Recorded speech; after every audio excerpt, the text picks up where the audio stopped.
You ever get the feeling that the most exhausting person in your life might actually be living inside your head? That tiny voice that pops up at the worst possible moments, like, hey, quick reminder, you're probably going to mess this up. And you're standing there like, okay, who invited this energy? We all have an inner critic, sure, but some of us accidentally raised a full-blown saboteur, a voice that doesn't just comment, it interferes. It gets in your way.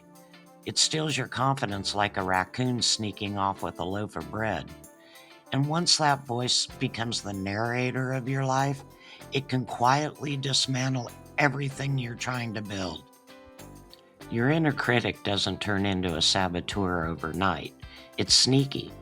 At first, it sounds like simple caution. Double check that. Are you sure you're ready? Maybe we wait until Monday. But slowly, almost gently, the message shifts. Don't bother. You'll probably fail. Keep quiet. You don't want to look stupid. Why try when you never follow through? It doesn't yell, it whispers. And the worst part, it whispers in your voice. So of course you believe it. This is why procrastination can feel like being tired, and perfectionism feels like having high standards, and isolation feels like just needing space. Those are the saboteur's fingerprints, quiet, familiar, and destructive. And if I asked a room of people to raise their hand if they've sabotaged something good, it'd look like a standing ovation. Here's what most people never realize. Your saboteur wasn't born cruel. It was born scared. It learned its script from somewhere. Maybe it came from a childhood where perfection meant love. Maybe it formed after you got hurt and your brain vowed, let's never feel that again. Maybe it copied the tone of a parent, teacher, or partner who didn't know how to speak gently. And then it started wearing disguises. The protector says, if you never try, you'll never get hurt. The perfectionist says, if it isn't flawless, don't even start. The historian says, remember that one embarrassing moment?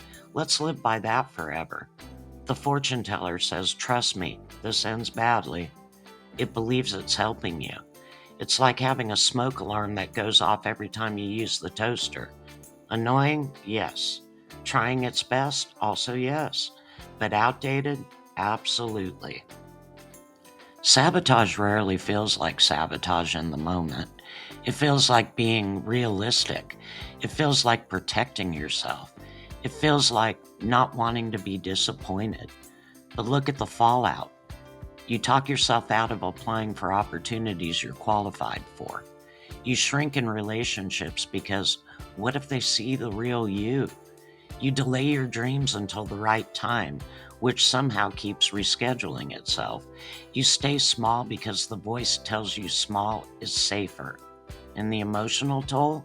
Anxiety, frustration, the ache of wasted potential, a constant sense of being behind in your own life. This is what happens when fear becomes your internal GPS. But here's the good news. You can reroute. Noticing the saboteur is the first step. Not fighting it, not arguing with it, just observing. Oh, that voice saying I can't handle this? That's the saboteur. This shifts the brain from emotional reaction to conscious processing. In consciousness, that's where your power lives. Your saboteur exaggerates like it's auditioning for a drama series. Counter with reality. When the saboteur says you always screw things up, you answer, actually, I've handled things like this before. You're not dismissing the voice.